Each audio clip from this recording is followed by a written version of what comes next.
తిరుమల శ్రీవారి సన్నిధిలో జరిగే నిత్యాన్నదాన పథకానికి శ్రీ వెంకటేశ్వర భక్త సమాజం ఆధ్వర్యంలో ఇప్పటికీ 237 లారీల 10 టన్నుల కూరగాయలను సమర్పించడం జరిగిందని శ్రీ వెంకటేశ్వర భక్త సమాజం సభ్యులు ఈశ్వరరావు చెప్పారు. భక్తుల సహకారంతో తామిచ్చిన కూరగాయల వల్ల ఇప్పటివరకు కోట్లాది మంది శ్రీవారి భక్తులు అన్నదాన కార్యక్రమంలో లబ్ధి పొందడం జరిగిందని చెప్పారు. విజయవాడ నగరంలో తిరుమల తిరుపతి దేవస్థానం సహకారంతో ఇంటింటా శ్రీవారి కళ్యాణం కార్యక్రమాలు ఇప్పటి వరకు 121 కళ్యాణ మహోత్సవాలు నిర్వహించడం జరిగిందని తెలిపారు. తిరుమల తిరుపతి దేవస్థానానికి దేశ విదేశాల నుంచి వచ్చే భక్తుల కోసం నిర్వహించే నిత్యాన్నదాన పథకానికి విజయవాడ శ్రీ వెంకటేశ్వర భక్త సమాజం 237వ విడత 10 టన్నుల కూరగాయలను ఎన్టీఆర్ సర్కిల్ శ్రీ కృష్ణవేణి స్కూల్ వద్ద నుంచి వెంకటేశ్వర భక్త సమాజం ఆధ్వర్యంలో కూరగాయలు వాహనాలకు ప్రత్యేక పూజలు, తిరుమల తిరుపతి దేవస్థానం 10 టన్నుల కూరగాయల వాహనానికి భక్తులు ప్రత్యేక పూజా కార్యక్రమం నిర్వహించారు. తిరుమల తిరుపతి దేవస్థానంలో జరుగు అన్నదాన వితరణ కార్యక్రమానికి హైదరాబాద్ కు చెందిన కాసం రాజేశ్వర్ అభినందనలు తెలియజేశారు. ఈ సందర్భంగా శ్రీ వెంకటేశ్వర భక్త సమాజం సభ్యులు ఈశ్వరరావు గాంధీ మాట్లాడుతూ భక్తుల సహకారంతో శ్రీ వెంకటేశ్వర భక్తి సమాజం ఆధ్వర్యంలో నాటి నుంచి నేటి వరకు నిర్విరామంగా దాతల సహకారంతో శ్రీవారు సన్నిధికి వచ్చే భక్తుల కోసం అన్నదాన ఇతర కార్యక్రమానికి కూరగాయలను అందించడం ఎంతో అభినందనీయమని చెప్పారు.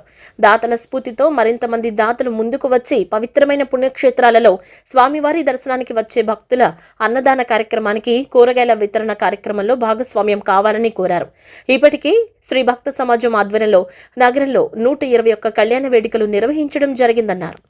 శ్రీ తిరుమల శ్రీ వెంకటేశ్వర స్వామి వారి నిత్యాన్న ప్రసాద వితరణకు ఈరోజు 237వ 10 టన్నుల లారీ వితరణ దాత కాశం రాజేశ్వర్ గారు, హైదరాబాద్ వాస్తవులు వారు. యాక్చువల్గా ఈ కాశం రాజేశ్వర్ గారు మన వైకుంఠ ఏకాదశి రోజు తిరుమలలో పరిచయం అయ్యారు. వారు ఆయన ఫ్రెండ్లు మొత్తం. ఇవాళ ఆయన ఆ స్వామివారి అనుగ్రహంతో ఆ రోజే వైకుంఠ ఏకాదశి రోజే కూరగాయల లారీ నేను ఇస్తానండి అని ఈరోజు ఆయన ఇచ్చాడు. అది ఆ భగవంతుడే వైకుంఠ ఏకాదశి రోజు ఆయనతో చెప్పించి వాళ్ళ కూరగాయల లారీ తీసుకున్నాడు. అలాగే ఆయన మిత్రుడు, నాకు మిత్రుడు, ఆయన కూడా రేపు 3వ తారీఖున ఆయన కూరగాయల లారీ ఇస్తున్నాడు. ఈ 2 లారీలు కూడా ఆ స్వామివారే వైకుంఠ ఏకాదశి రోజు సాక్షాత్తు వాళ్ళిద్దరి మనసులోకి వెళ్ళి ఆ కూరగాయల లారీ ఇప్పించుకున్నారు. యాక్చువల్గా వారు రావాల్సింది కాశం రాజేశ్వర్ గారు. వారు అక్కడ పని వలన రాలేకపోయారు. మన కార్యక్రమం అందించమన్నారు. ఈరోజు ఈ కూరగాయల లారీ వితరణించిన రాజేశ్వర్ గారికి, వారి కుటుంబ సభ్యులు 50 మందికి శ్రీ వెంకటేశ్వర స్వామి వారి యొక్క అనుగ్రహం పరిపూర్ణంగా ఉండాలని, వారు చేపట్టే ప్రతి కార్యక్రమంలోనూ దిగ్విజయంగా పూర్తి అవ్వాలని, వారు దినదినాభివృద్ధి చెందాలని, వారి యావత్ కుటుంబ సభ్యులకి ఆయురారోగ్యాలు ప్రసాదించమని భగవంతుని కోరుకుంటూ మా వెంకటేశ్వర స్వామి భక్త సమాజం విజయవాడ తరఫున వారికి, వారి యావత్ కుటుంబ సభ్యులకి ధన్యవాదాలు తెలియజేస్తున్నాం. అలాగే కాశం రాజేశ్వర్ గారు ఇలాంటి కార్యక్రమాలు ఎన్నో చేసే శక్తిని ప్రసాదించమని భగవంతుని వేడుకుంటూ మరి ఒకసారి మా భక్త సమాజం తరఫున వారికి, వారి కుటుంబ సభ్యులకు ధన్యవాదాలు తెలియజేస్తున్నాం. స్వామివారి ఆశీస్సులు ప్రసాదించమని మనసావాస వేడుకుంటున్నాం. ఈరోజు సుమారు 12.5 టన్నుల కూరగాయలు వాళ్ళు లోడ్ అయింది. ఈ 12.5 కూరగాయలతో సుమారుగా 1,50,000 మంది భోంచేస్తారు. ఈ విజయవాడ మన భక్త సమాజానికి భగవంతుడిచ్చిన వరంగా నేను భావిస్తున్నాను. మనకి 237వ లారీ పంపించే మహద్భాగ్యం ఆ స్వామివారు మన భక్త సమాజాన్ని ప్రసాదించారు. ఇలాంటి ఈ కార్యక్రమాన్ని మన తరం తర్వాత తరం కూడా కొనసాగించే శక్తిని ప్రసాదించమని ఆ దేవదేవుణ్ణి మనసావాస వేడుకుంటూ ఈ కార్యక్రమానికి ఇచ్చేసిన భక్త సమాజం వారికి, అలాగే మాకు హితోధికంగా ప్రచారం కల్పిస్తున్న సి ఛానల్ వారికి, మా వెంకటేశ్వర స్వామి వారి భక్త సమాజం తరఫున సి ఛానల్ వారికి, వారి యాజమాన్యానికి, వారి సిబ్బందికి ధన్యవాదాలు తెలియజేస్తున్నాం. ఓం నమో వెంకటేశాయ. తిరుమలకి ఇది 237 వితరణ. ముఖ్యంగా అన్ని దానాల కన్నా అన్నదానం మిన్న. ఎందుకంటే మనిషికి ఎంత ఇచ్చినా తృప్తి ఉండదు. అలాంటిది ఈ అన్నదానం చేస్తే చాలు అంటారు. అలాంటి కార్యక్రమానికి నాంది పలికింది మా చలసాని శ్రీనివాసరావు గారు. వారి స్నేహితులు అందరూ చేస్తున్నారు ఈ కార్యక్రమం. అలాగే మన ఈశ్వరరావు గారు వచ్చిన తర్వాత ఇది చాలా స్పీడ్గా వెళ్తుంది. ఎందుకంటే ఇలాంటి కార్యక్రమం చేయాలంటే మన పూర్వజనం సుకృతం ఉండాలి. మనం పెట్టే ఆహారం దేశం నలుమూల నుంచి వారి ప్రసాదం స్వీకరిస్తారు. వాళ్ళందరూ ఆహారం తీసుకొని మనందరిని దీవిస్తారు. అలాంటి దీవెనలు మనకి ఎంతో ఉపకరణం. ఇలాంటి కార్యక్రమాలు ముందు ఇంకా చేయాలని ఆ దేవదేవుని వేడుకుంటున్నాను. ఈ కార్యక్రమంలో పాల్గొన్న వారికి అందరికీ నా పాదాభివందనాలు తెలుపుకుంటున్నాను. నమో వెంకటేశాయ. తిరుమల లడ్డూ ప్రసాదం కల్తీ వ్యవహారంపై శాసనసభలో సుదీర్ఘ చర్చ జరిగిందని గన్నవరం ఎమ్మెల్యే ప్రభుత్వ విప్ యార్లగడ్డ వెంకట్రావు వివరించారు. కోట్లాది మంది భక్తుల ఆరాధ్య దైవమైన వెంకటేశ్వర స్వామికి సమర్పించే నైవేద్యం విషయంలో గత వైసీపీ ప్రభుత్వం చేసిన అపచారం క్షమించరానిదని మండిపడ్డారు. 1715లో లడ్డూ ప్రసాదం ప్రారంభమైనప్పటి నుంచి మొఘలులు, బ్రిటిష్ వారు, నిజాం నవాబులు సైతం ఆలయ సంప్రదాయాల్లో జోక్యం చేసుకోలేదని ఆయన గుర్తు చేశారు. స్వాతంత్ర్యం వచ్చిన తర్వాత 19 మంది ముఖ్యమంత్రులు రాష్ట్రాన్ని పాలించినా ఏ ఒక్కరూ కూడా స్వామివారి ప్రసాదం విషయంలో ఇలాంటి దుస్సాహసానికి ఒడిగట్టలేదని, కానీ గత 5 ఏళ్ల పాలనలో పవిత్రమైన నెయ్యికి బదులు రసాయనాలు వాడటం అత్యంత దారుణమని ఆవేదన వ్యక్తం చేశారు.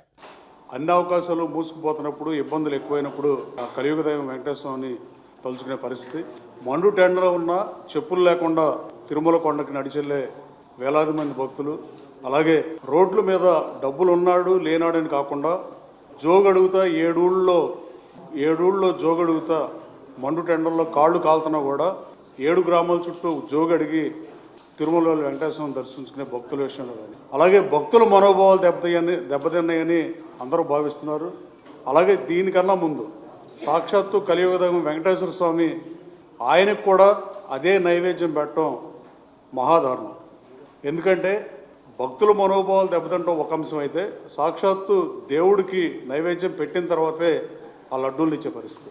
అంతకుముందు ఎంతోమంది మొఘలుల కాలంలో కానీ 1715లో ఈ లడ్డు అనేదాన్ని ప్రారంభించిన పరిస్థితి. తర్వాత మొఘల్స్ కానీ, బ్రిటిష్ వాళ్ళు కానీ, ఆఖరికి ఈస్ట్ ఇండియా కంపెనీ కూడా కొన్నాళ్ళు ఈ దేవాలయం బాగోగులు చూసినప్పుడు కూడా అభివృద్ధి చేయలేదేమో కానీ సాంప్రదాయాల విషయంలో వాళ్ళు జోక్యం చేసుకునే పరిస్థితి. అలాగే నిజాం నవాబు కానీ, పాలకులు ఎవరైనా ఎవ్వరూ కూడా ఇలాంటి దుస్సాహసానికి ప్రయత్నించిన పరిస్థితి.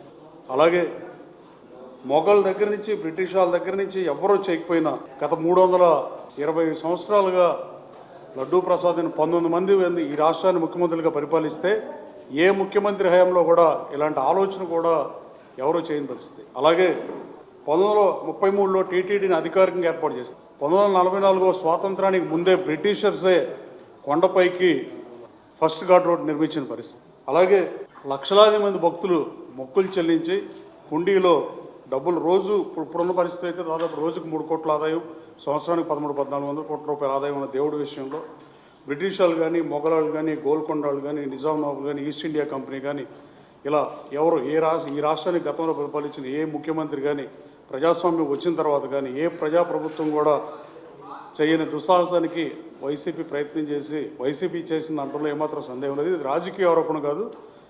అలాగే గతంలో పనిచేసిన టీటీడీ బోర్డుని తక్షణం విచారించాల్సిందిగానే భావిస్తున్నాను. కూటమి ప్రభుత్వం అధికారంలోకి వచ్చాక రాష్ట్రంలో శాంతి భద్రతలు పూర్తిగా గాడి తప్పాయని, దేశంలో ఏ రాష్ట్రంతో పోల్చి చూసినా ఏపీలో కూటమి ప్రభుత్వం ఏర్పడ్డాక దోపిడీలు, దౌర్జన్యాలు, హత్యలు, మహిళలపై అఘాయిత్యాలు ఎక్కువైపోయాయని మండలి విపక్ష నేత బొత్స సత్యనారాయణ ఆగ్రహం వ్యక్తం చేశారు. వెలగపూడిలోని అసెంబ్లీ మీడియా పాయింట్ వద్ద ఆయన వైఎస్ఆర్ కాంగ్రెస్ పార్టీ ఎమ్మెల్సీలతో కలిసి మీడియాతో మాట్లాడుతూ కేంద్ర హోంశాఖ సర్వేలే శాంతి భద్రతలు పతనమైపోయాయనే విషయాన్ని రుజువు చేస్తున్నాయని చెప్పారు. ప్రభుత్వ వైఫల్యాలను ప్రశ్నిస్తే డైవర్షన్ పాలిటిక్స్ చేస్తూ ప్రభుత్వం పబ్బం గడుపుతోందని ఆగ్రహం వ్యక్తం చేశారు. చంద్రబాబు పాలనను పూర్తిగా గాలి కుదిలేశారని, వైఎస్ఆర్సీపీ హయాంలో దేశంలోనే మొదటి స్థానంలో ఉన్న పోలీస్ వ్యవస్థ నేడు అట్టడుగు స్థానానికి పడిపోయిందని చెప్పారు. ఏదైతే సభలో అంశం ఏదైతుందో ఆ శాంతి భద్రతకు సంబంధించి ఎక్కడ కూడా ఏ విధంగా కూడా డైవర్షన్ కానీ డివియేషన్ కానీ లేకుండా మా గౌరవ సభ్యుడు భరత్ ముందుగా అంశం మీద మాట్లాడి ఈ రాష్ట్రంలో శాంతి భద్రతలో ఏ స్థానంలో ఉంది, నేషనల్ సినిమా చూసుకుంటే ఏ స్థానంలో ఆంధ్ర పోలీసు ఉన్నదనే అంశాన్ని కానీ, లేదు ఇప్పటికీ కేసెస్లో ఎంత వ్యత్యాసాలు ఉన్నాయి, ఎన్ని పెరిగినాయి, ఎన్ని అయినాయనే విషయం డేటా అంతా కూడా భరత్ చెప్పడం జరిగింది. తర్వాత వారి సభ్యులు మాట్లాడినప్పుడు మీరు చూస్తుంటారు టీవీలో లైవ్లో, లేనివన్నీ తీసుకొచ్చి ఆఖరికి స్వర్గీయ రాజశేఖర రెడ్డి గారు ఆయన హయాంలో అంతకుముందు ఏదో అకృత్యాలు జరిగామని లేనిపోయిన అబద్ధ కల్పనలను పెడుతూ కించపరుస్తూ వారు మాట్లాడిన తీరు నేను అబ్జెక్ట్ చేశాను. రాజశేఖర రెడ్డి గారిని మాట్లాడే సందర్భం ఎవరైతే సభ్యులు మాట్లాడుతున్నాడో మీరందరికీ రాజశేఖర గారు తండ్రిని వచ్చి పట్టణ పెట్టుకున్నారు ఆ రోజు. అయినప్పుడు ఇక్కడ పెద్ద మనసుతో ఆలోచనతో రాష్ట్రం తాలూకా శాంతి భద్రతల దృష్ట్యా అంత బాధను కూడా కడుపులో ఉంచుకొని ఆయన పరిపాలన సాగించి రైతాంగానికి, రాష్ట్రానికి ఒక ఐకాన్గా ఆయన నిచ్చిన నేపథ్యం పరిచారా, దయచేసి అవి రికార్డులో తొలగించండి, ఆయన మీద చేసిన వ్యాఖ్యానాలు ఇవన్నీ కూడా అని చెప్పి మేము డిమాండ్ చేయండి. తదుపరి మా ఇజ్రాయల్ మాట్లాడారు మా గౌరవ సభ్యులు. ఎక్కడ కొట్టి వచ్చిన వాస్తవాన్ని జరుగుతున్న ఏవైతే అవినీతి కార్యక్రమాలు ఉన్నాయో, ఎందుకు గ్రామస్థాయి నుంచి కూడా క్షేత్రస్థాయి నుంచి కూడా ఇవాళ ప్రభుత్వం ఫెయిల్ అయింది. ఉదాహరణకు నిన్న రాజమండ్రిలో జరిగిన పాలలో మనుషులు చనిపోవడం అంటే ఎక్కడైనా మనం చూసామా? ఎప్పుడైనా సరే ఈ రాష్ట్రంలో పాలు కల్తీ జరిగి చనిపోవడం అని చూసామా అని చెప్పి ఆయన మాట్లాడుతున్న నేపథ్యం.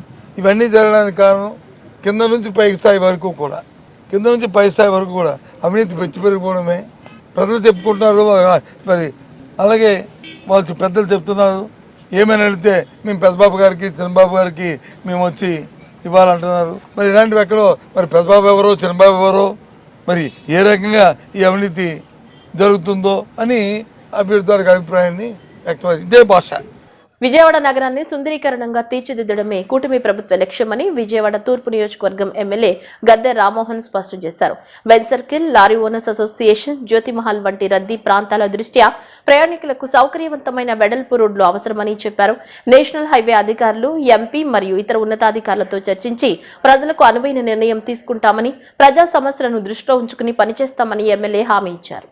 తూర్పు నియోజకవర్గ ఎమ్మెల్యే గద్దె రామ్మోహన్ తన పర్యటనలో భాగంగా 9వ డివిజన్లోని జ్యోతి కన్వెన్షన్ ప్రాంత సమస్యలను పరిశీలించారు. Benz circle, lorry owners association, Jyothimahal వంటి రద్దీ ప్రాంతాల దృష్ట్యా ఇక్కడ రోడ్లు వెడల్పుగా ఉండాల్సిన అవసరం ఉందని ఆయన పేర్కొన్నారు. ఫ్లైఓవర్ నిర్మాణం వల్ల చాలా మందికి ప్రయోజనం చేకూరినప్పటికీ స్థానికులకు మాత్రం రాకపోకల పరంగా ఇబ్బందులు ఎదురవుతున్నాయని ఆయన గుర్తించారు. ముఖ్యంగా పటమటలంక వాసుల సౌకర్యార్థం స్క్రూ బ్రిడ్జ్ కింద 2 కోట్ల రూపాయలతో నూతన రోడ్డు నిర్మిస్తున్నామని, దీనివల్ల భవిష్యత్తులో ఈ ప్రాంతంలో ట్రాఫిక్ మరింత పెరిగే అవకాశం ఉందని ఎమ్మెల్యే తెలిపారు. ఈ సమస్య పరిష్కారానికి ఫ్లైఓవర్ కింద ఉన్న గార్డెన్ విస్తీర్ణాన్ని తగ్గించి రోడ్డు వెడల్పు పెంచాలని స్థానికులు కోరుతున్నారని ఆయన వెల్లడించారు. ఈ నేపథ్యంలో నేషనల్ హైవే అధికారులు, ఎంపీ మరియు ఇతర ఉన్నతాధికారులు చర్చించి ప్రజలకు అనువైన నిర్ణయం తీసుకునే వరకు ప్రస్తుత పనులను తాత్కాలికంగా నిలిపివేస్తున్నట్లు గద్దె రామ్మోహన్ ప్రకటించారు. ఇక్కడ బెంజ్ సర్కిల్ అనేది ఒక పాయింట్. అదేవిధంగా లారీ ఓనర్స్, జ్యోతిమహల్ ఇవన్నీ కూడా పబ్లిక్ రద్దీగా ఉండే ప్రాంతం. ఇటు బెంజ్ సర్కిల్ ఉన్న క్రౌడు, ఈ లారీ ఓనర్స్ ఈ క్రౌడ్, ఇక్కడ ఉన్న షాపులు ఇవన్నీ కూడా కలిస్తే ఇక్కడ ఎంత వీలైతే అంత ఎడల్పు రోడ్లు ఉండాల్సిన పరిస్థితుల్లో ఫ్లైఓవర్లు కట్టిన తర్వాత చాలామందికి అది ఉపయోగపడినా స్థానికులు మాత్రం చాలా ఇబ్బందికరమైంది. అది ఎప్పుడు కూడా ఫ్లైఓవర్లప్పుడు కొంత ఇబ్బంది జరుగుద్ది. దాన్ని మనం న్యూట్రిఫై చేయడానికి ఈ ఫ్లైఓవర్ కింద ఏర్పడే గార్డెన్ని వీలైన తక్కువగా కుదించి ఇక్కడ ప్రజలకి రోడ్డు సౌకర్యం పెంచాల్సిన అవసరం ఉందని చెప్పి స్థానికులందరూ కూడా రిక్వెస్ట్ చేయడం జరుగుతోంది. ఇక్కడ అనేకమైన కాలనీలు, ఆ సైడు ఒక పురాతనంగా చరిత్ర కలిగిన పటమటలంక అనేకమైన ఇబ్బందులు గురవుతోంది. ఇప్పుడు ఆ పటమటలంక వాసులందరూ కూడా స్క్రూ బ్రిడ్జ్ కింద ఇటు రావాలని చెప్పి రోడ్డు ఏర్పాటు చేయడం, దానికి సుమారు 2 కోట్ల రూపాయలు శాంక్షన్ చేయడం జరిగింది. ఆ రోడ్డు ఏర్పాటు చేసి ఇదంతా మరింత రద్దీ అవుతుంది. ఇప్పుడున్న స్ట్రెంగ్త్ కంటే, ఇప్పుడున్న క్రౌడ్ కంటే అప్పుడున్న క్రౌడ్ ఇంకా డబుల్ అయ్యే అవకాశం. అందువల్ల వీటన్నిటిని దృష్టిలో పెట్టుకుని ఆ గార్డెన్ ఏరియాని కుదించి రవాణా సౌకర్యం ఎక్కువ చేయడానికి వాళ్ళ పెద్దలందరూ కూడా, ఇక్కడ స్థానికులు, స్టేక్ హోల్డర్స్ అందరూ కూడా రావడం జరిగింది. దీన్ని మరొకసారి సిఈ గారిని, ఎంపీ గారిని, నేషనల్ హైవేని కూడా కూర్చోబెట్టి ఇది సరైన నిర్ణయం, పబ్లిక్ అవసరమైన నిర్ణయం తీసుకోవడానికి దీన్ని వాయిదేయడం జరిగింది. ఇవాళ ఉన్న దాంట్లో ఎక్కడికక్కడ వర్కులు ఆపి దాన్ని ఫర్దర్గా ఒక మీటింగ్ ఏర్పాటు చేసిన, ఆ మీటింగ్ తర్వాత నిర్ణయాలు బట్టి ఆ మిగతా వర్క్ జరుగుతుంది. వైఎస్ఆర్ కాంగ్రెస్ పార్టీ అధినేత జగన్మోహన్ రెడ్డి మరోసారి ముఖ్యమంత్రి కావాలని వైసీపీ నాయకులు కొమ్మూరి కనకారావు ఆకాంక్షించారు. రాష్ట్రంలో సంక్షేమ పాలన అందించిన జగన్మోహన్ రెడ్డిని రాష్ట్ర ప్రజలందరూ తిరిగి ముఖ్యమంత్రిని చేయాలనుకుంటున్నారని, జీసస్ క్రైస్ట్ మేరీమాత ఆశీస్సులతో మాజీ ముఖ్యమంత్రి జగన్ మరలా ముఖ్యమంత్రి అవడం తథ్యమని వ్యాఖ్యానించారు. వైఎస్ఆర్ కాంగ్రెస్ పార్టీ అధినేత జగన్మోహన్ రెడ్డి మరోసారి ముఖ్యమంత్రి కావాలనే లక్ష్యంతో YSR Congress party intellectual forum general secretary Harish ఆధ్వర్యంలో వారి మిత్ర బృందం కోనసీమ జిల్లా రావులపాలెం నుంచి 20వ తేదీన బయలుదేరి నేడు గుణదల కొండకు పాదయాత్రగా వచ్చారు. వీరిని స్థానిక వైఎస్ఆర్సీపీ నాయకులు స్వాగతం పలికి మేరీమాత దర్శనం కల్పించారు. ఈ సందర్భంగా వైసీపీ నాయకులు కొమ్మూరి కనకారావు మాట్లాడుతూ, గత ముఖ్యమంత్రి వైఎస్ జగన్మోహన్ రెడ్డి పరిపాలనకు ప్రస్తుత కూటమి ప్రభుత్వ పరిపాలనకు వ్యత్యాసం ప్రజలందరికీ అర్థమవుతుందన్నారు. ప్రస్తుత కూటమి ప్రభుత్వ పరిపాలనకు వ్యత్యాసం ప్రజలందరికీ అర్థమవుతుందన్నారు. అనేక అబద్ధపు హామీలతో అధికారంలోకి వచ్చిన కూటమి ప్రభుత్వం సూపర్ 6 అని ప్రజల్ని మభ్యపెట్టిందన్నారు. అనేక సంక్షేమ ఫలాలను అందించిన ముఖ్యమంత్రుల్లో ఒకరిగా వైఎస్ జగన్ చరిత్రలో నిలిచిపోతారన్నారు. పేద, బడుగు, బలహీన వర్గాలకు జగన్ ప్రభుత్వం అండగా నిలిచిందని, ఎస్సీ, ఎస్టీ, బీసీ, మైనార్టీలకు జగన్మోహన్ రెడ్డి సంక్షేమాన్ని అందించారని గుర్తు చేశారు. ఇంత గొప్పగా పరిపాలించిన జగన్మోహన్ రెడ్డిని ప్రజలు తిరిగి ముఖ్యమంత్రిగా కావాలనుకుంటున్నారని, యేసుక్రీస్తు, మేరీమాత ఆశీస్సులతో వైఎస్ జగన్మోహన్ రెడ్డి మరలా ముఖ్యమంత్రి అవటం తథ్యమని ఈ సందర్భంగా తెలియజేశారు. వైఎస్ఆర్ కాంగ్రెస్ పార్టీ అధినేత జగన్మోహన్ రెడ్డి గారు మరోసారి ముఖ్యమంత్రి కావాలని లక్ష్యంతో మన ఏదైతే కోనసీమ జిల్లా రావులపాలెం నుంచి YSR Congress party intellectual forum 20వ తారీఖు నుంచి ఈరోజు 24 వరకు రావులపాలెం నుంచి గుణదల గుంపుల వరకు పాదయాత్రగా రావడం జరిగింది. వారిని ఉన్నటువంటి స్థానిక నాయకుడు వైఎస్ఆర్ కాంగ్రెస్ పార్టీ తరఫున ఎస్సీసీఎల్ వర్కింగ్ ప్రెసిడెంట్ అత్త యేనరాజు గారు, శరత్ గారు, ప్రకాష్ గారు, లోకల్ ఉన్నటువంటి మన చిన్నబాబు గారు, వాళ్ళ విక్టర్ గారు, ఇంకా ధనరాజు గారు, ఇక్కడ ఉన్నటువంటి స్థానిక వైఎస్ఆర్ కాంగ్రెస్ పార్టీ నాయకత్వం మొత్తం కూడా వారిని రిసీవ్ చేసుకొని వారిని అభినందించడం జరిగింది. ఎందుకంటే గతంలో జగన్మోహన్ రెడ్డి గారు పరిపాలన చూసాం, ఈరోజు కూటమి ప్రభుత్వ పరిపాలన చూస్తూ ఉన్నాం. ఆ వేరియేషన్ అర్థమవుతున్నాక ఏదైతే జగన్మోహన్ రెడ్డి గారి ప్రభుత్వంలో ఈ రాష్ట్రంలో ఎస్సీ, ఎస్టీ, బీసీ, రైతాంగ అన్ని వర్గాల ప్రజల సంక్షేమాన్ని ఆ ప్రభుత్వంలో జగన్మోహన్ రెడ్డి ప్రభుత్వంలో చూసినాక ఈరోజు అనేక అబద్ధాలతోటి సూపర్ 6 అమలు చేస్తామని చెప్పేసి, రెట్టింపుగా మేము అమలు చేస్తామని చెప్పేసి అబద్ధాలు చెప్పి హామీలు ఇచ్చి అధికారం వచ్చినటువంటి టీడీపీ చంద్రబాబు నాయకత్వంలో ప్రభుత్వాన్ని మనం చూస్తా ఉన్నాక ఈ వేరియేషన్ వచ్చినాక మరలా ఏదైతే పేద ప్రజల సంక్షేమం జరగాలన్నా, అణగారిన వర్గాలు కావచ్చు, రైతాంగం కావచ్చు, అన్ని వర్గాలు సంతోషంగా సుఖంగా ఉండాలంటే మరోసారి జగన్మోహన్ రెడ్డి గారు ముఖ్యమంత్రి కావటమే తప్ప ఇంకా అంతకంటే మార్పు లేదనే ఉద్దేశంతో అయితే హరీష్ గారు వాళ్ళ బృందం కూడా మరి రావులపాలెం నుంచి పాదయాత్రగా ఈరోజు ఇక్కడ దాదాపు 160 కిలోమీటర్ల పైగా నడుచుకుంటూ ఈరోజు వారి యొక్క మొక్కుని గుణదల టెంపుల్లో తీసుకోవడం జరిగింది. ఈ సందర్భంగా యావత్ సమాజం మొత్తం కూడా గమనిస్తూ ఉంది. 20 నెలల కాలం దాటిపోయింది. అయితే చంద్రబాబు అధికారంలోకి వచ్చాడో అన్ని అబద్ధాలు. 3,20,000 కోట్ల రూపాయలు అప్పులు చేస్తే ఈ 24 కాలంలో ఏమైపోయి అర్థం కావట్లా. అన్ని అప్పడంలాగా ఖర్చు పెడతా ఉన్నారు. మెడికల్ కాలేజీలు జగన్మోహన్ రెడ్డి గారు తెస్తే అవి మొత్తం ప్రైవేటైజేషన్ చేస్తా ఉన్నారు. ఈ రోజు ఎంత దుర్మార్గం ఉందంటే రూపాయికి టీ వచ్చినా తెలియదు కానీ రూపాయికి భూములు ఇచ్చేటువంటి ఒక దుర్మార్గ ప్రభుత్వం నడుస్తా ఉంది. ఇక్కడ అబద్ధాలు చెప్పుకుంటూ వెళ్తా ఉన్నారు. బులెటిన్ ముగించే ముందు హెడ్లైన్స్ మరోసారి.